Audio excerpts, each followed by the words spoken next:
Bismillahirrohmanirrohim, alhamdulillahirobbil alamin wa bihi nasta'in ala umurid dunya wadin. Wassalatu wassalamu ala asrofil anbiya wal mursalin, Sayyidina Muhammadin wa ala alihi wa sobihi ajmain, amma ba'du. Berikut ini adalah komentar ulama Yordan yang bernama Al-Syarif Al-Muhaqiq Murad Sukri, salah satu ulama terkemuka di kerajaan Al-Hashemiyah Yordania di Oman. Beliau adalah ahli sejarah, ilmu nasab, dan salah satu ulama terkuat dalam mazhab Hanbali. Dalam sebuah situs web Sakifah Al-Syabami, beliau menuliskan komentarnya mengenai keabsahan nasab Balawi sebagai keturunan Rasulullah.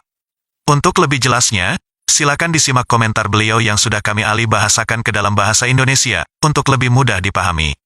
Al-Syarif Al-Muhaqiq Murad Sukri, menantang validitas nasab keturunan Ba'alawi. Segala puji bagi Allah, Tuhan semesta alam, dan semoga doa dan kedamaiannya dilimpahkan kepada junjungan kita Muhammad, keluarganya dan semua sahabatnya. Amma ba'du, setelah Allah memberikan kesuksesan dan kemudahan, dan saya menulis sebuah risalah berjudul Quraisy fi Al-Urdun, dan di dalamnya terselipkan manfaat dan peringatan, di mana para penuntut ilmu yang adil mengapresiasinya dengan baik. Dan sekelompok orang yang telah membaca risalah tersebut bertanya kepada saya, tentang silsilah keluarga Al-Sakaf yang berada di Oman Jordan, dan mereka mengulangi pertanyaan tentang hal itu, dan mereka bersikeras untuk mengetahui kepastian dan kebenaran dalam afiliasi atau bernasabnya keluarga ini dengan Fatimah putri Rasulullah SAW. Jadi saya memutuskan untuk menjelaskan garis nasab keturunan keluarga Al-Sakaf, dan untuk menginformasikan mereka yang tertarik di dalamnya. Jadi saya katakan, la haula wala quwata illa billah, keluarga Al-Sakaf dikaitkan dengan Bani Alawi, dan salah satu keturunan Alawi bernama Muhammad bin Ahmad Al-Satiri, menulis sebuah kitab berjudul Al-Mujam Al-Latif, di mana dia menyebutkan marga-marga dari keluarga Alawi, dan dia menyebutkan tiang silsilah nasab kepada mereka. Maka dia berkata, halaman 42, saya akan menyebutkan sekarang, nasab Sahib Mirbat dikaitkan dengan Imam Ali bin Abi Thalib dan Fatimah, putri Rasulullah. Jadi dia adalah Imam Muhammad bin Ali Halik Kasam, bin Alawi, bin Muhammad, bin Alawi, bin Ubaidullah, bin Ahmad Al-Muhajir, bin Isa Al-Nakib, bin Muhammad, bin Ali Al-Uraridi, bin Jafar Al-Sadiq, bin Muhammad Al-Bakir, bin Ali, bin Al-Husain bin Ali bin Abi Thalib.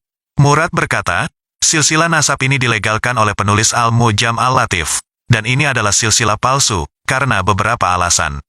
Alasan pertama, Alama bin Abi Anaba disebutkan dalam kitabnya, Umdat Al-Talib fi Ansab Abi Talib, yaitu kitab yang dijelaskan oleh penulisnya, mengatakan, halaman 128, Majmuat Al-Rasail Al-Kamaliyat, kegugupan saya menggerakkan saya dan jiwa kebapaan saya untuk menyusun sebuah kitab tentang garis keturunan Abi Talib, yang menggabungkan cabang dan asal-usul.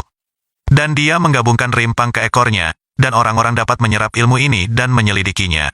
Dan tidaklah meninggalkan satupun manfaatnya, kecil atau besar, tanpa menghitungnya. Saya telah menyampaikan kepada Anda, bahwa Ibn Abi Anaba bermaksud untuk memahami dan membedakan kesalahan dari yang benar.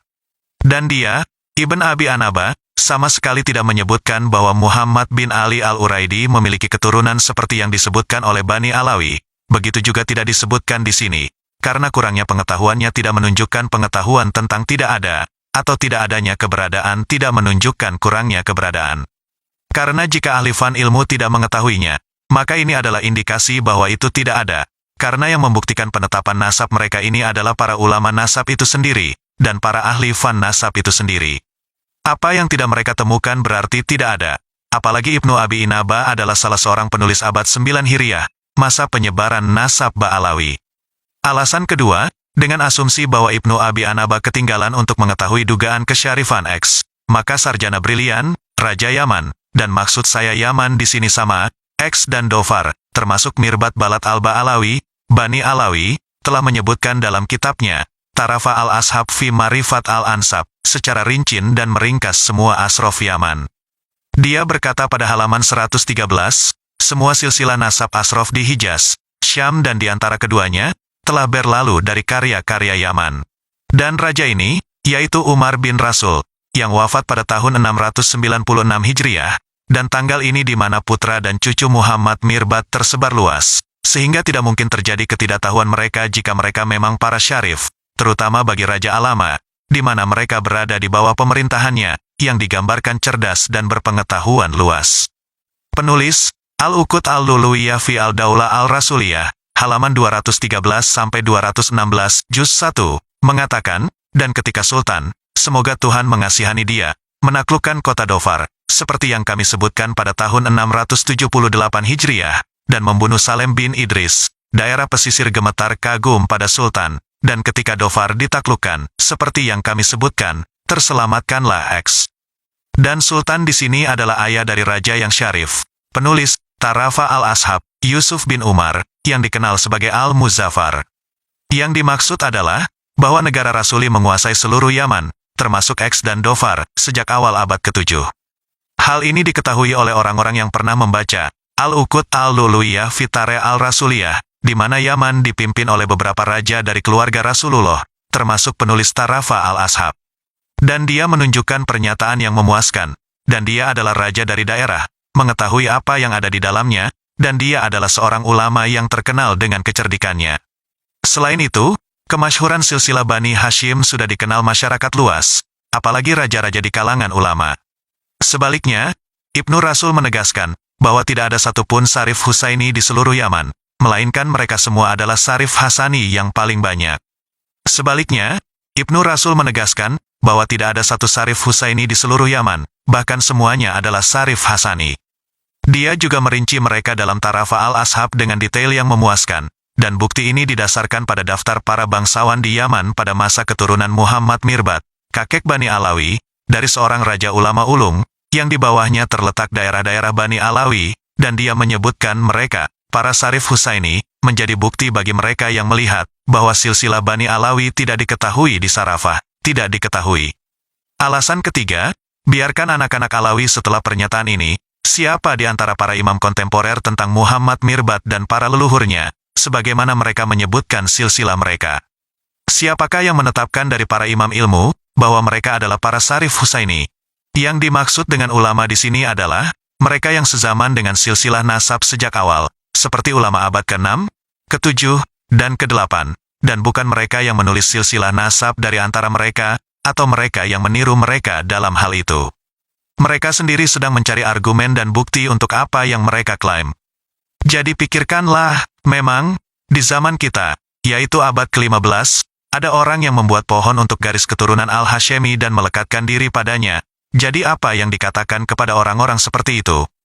Ahli ilmu harus menetapkan dari abad ke abad, dari generasi ke generasi pada nasab Al-Hashemi, karena pilarnya adalah kemasyhuran dan penjelasan ahli sejarah dan nasab.